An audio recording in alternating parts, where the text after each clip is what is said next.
A magnitude 4.2 earthquake occurred.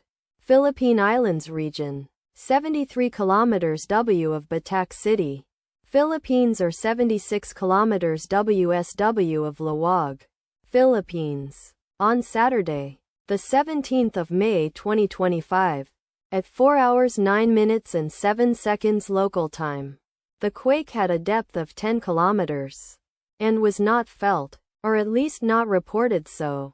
Data source from EMSC. Did you feel it? Let us pray. May the earthquake that occurred not affect our brothers and sisters there. May the earthquake not happen again. And may God protect everyone. Amen.